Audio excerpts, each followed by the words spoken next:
how much can love still serve as a mythology of individuals affirming their desire against society is indeed a question we can all ask ourselves tonight.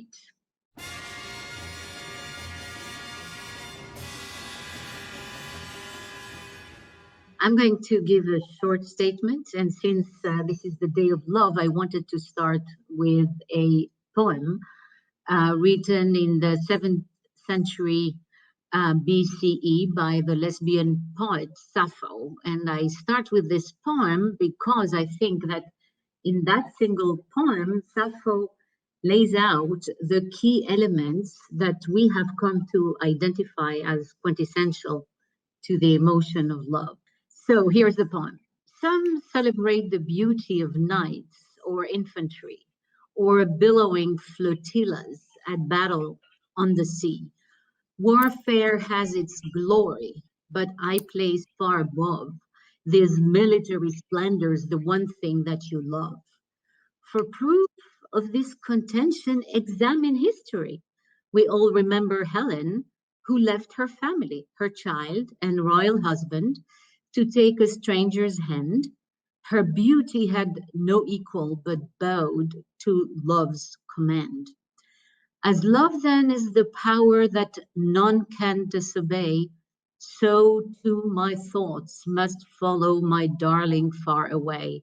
The sparkle of her laughter would give me greater joy than all the bronze-clad hero. That's the poem. So, in my view, far more than Diotima, the priestess in Plato, who will expose what love is, it is Sappho who articulates the idea that has come to remain with us of Eros, the god of love. And the idea behind Eros, the god of love, is that, as you know, his arrows wound a person fatally and make them lose reason and sense. For Sappho and for generations that would follow her, love stands both opposed to and above the realm of masculine pursuit of glory and battles. And even Parmenides made of Eros the first of all gods, so keenly felt its power by the Greeks. And Sappho turns it here into a force higher than male prowess and valor. And she places, as she says, the one thing that one loves above military splendors. And so this is a clear affirmation that love is superior to matters of the state, to military feats, as Slavoj Žižek would say, that it's revolutionary, it's above interest, and it's above self-preservation. And it's also above here, we may note, motherly duties, since it compels and justifies that a woman, Helen, would leave her child. So in Sappho's poem, I think love acts or is presented as a force, an exogamic force that compels individuals to leave their group, that disembeds people from their clan, from their nation, from their family, in short, from society itself. This is, in a nutshell, the mythology of love that we are still living with, and which, in a way, we are celebrating in a day like Valentine's Day. So let me think about what Valentine's Day, about the day itself, and the love it is supposed to celebrate. So Valentine's Day today is celebrated in at least 8 countries that I know of: the United States, Canada, Mexico, the UK, France, Australia, Denmark, Israel, Italy. It's actually 9. And it's a holiday in which people purchase gifts for friends, families, and even pets. And in 2019, more than $21 billion was spent only on Valentine's days. And if you look at the curve, actually these numbers have been steadily growing throughout the years.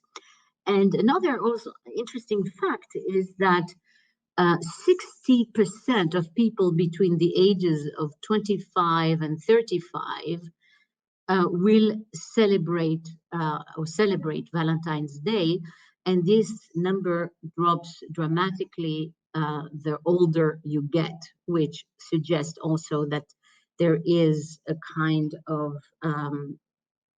change, a historical change in the importance that people attach to this day.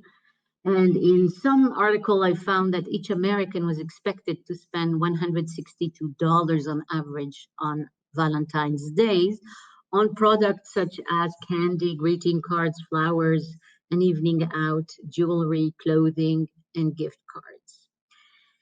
Companies also on Valentine's Day are fighting heavily with advertisements to encourage people to buy their products. And so Dunkin' Donuts, for example, has created a campaign where their consumers can compete on Instagram to have the most Dunkin' love by using their heart-shaped donuts on sale. And they also do that on live streaming from certain locations to report on the contest, and where the goal obviously is to create an interactive atmosphere so that consumers can also purchase those Dunkin' Donuts. So all of this is simply to to introduce in a nutshell my thesis that I have developed in a few books.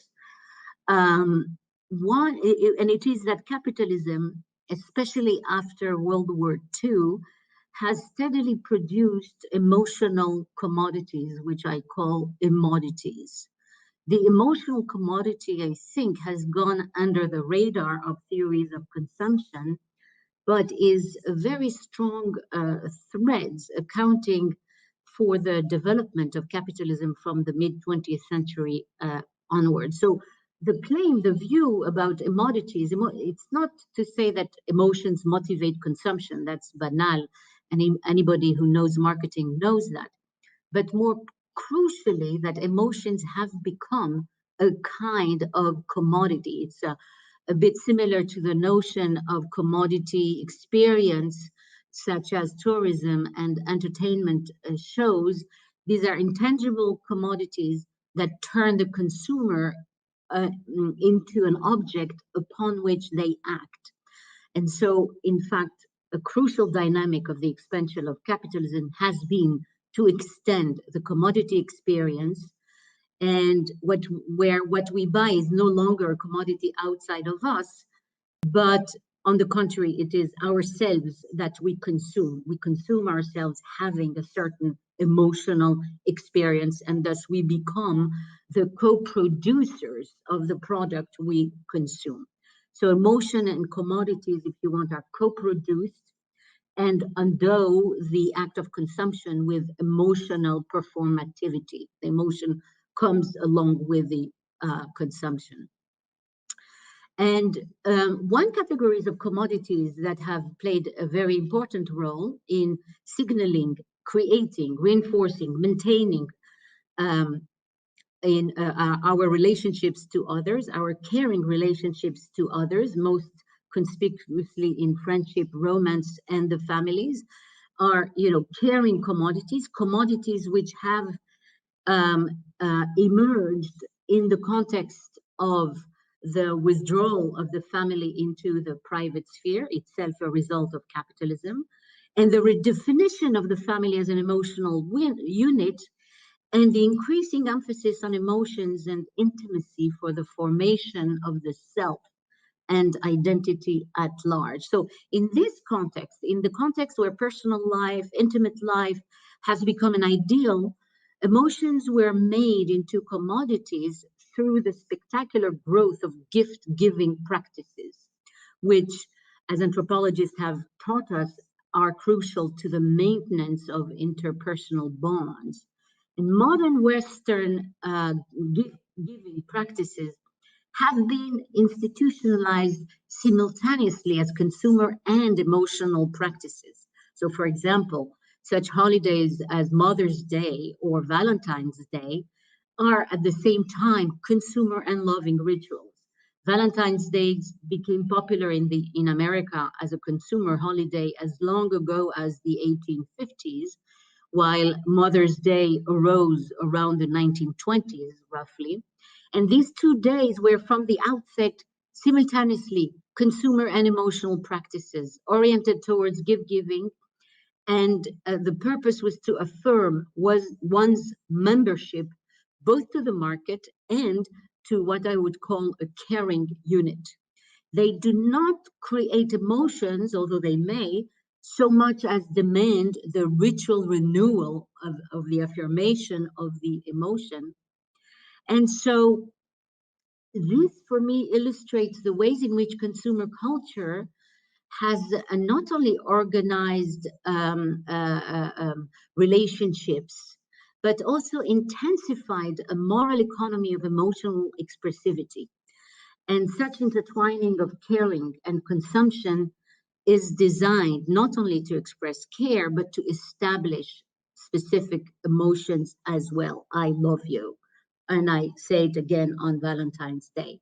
So Valentine's Day is a kind of, I think, elementary form to think about such process of intensification of personal relationships and commodification happening at one and the same time, which highlights a key fact about capitalism, namely that capitalism does not only create alienation and fragmentation, but actually works through the very texture of social relationships and actually intensifies such personal relationships.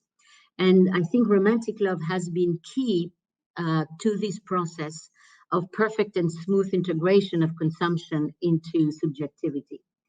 So, having said that, how much can love still serve as a mythology of individuals affirming their desire against society, as Sappho's poem suggested, is indeed a question we can all ask ourselves tonight.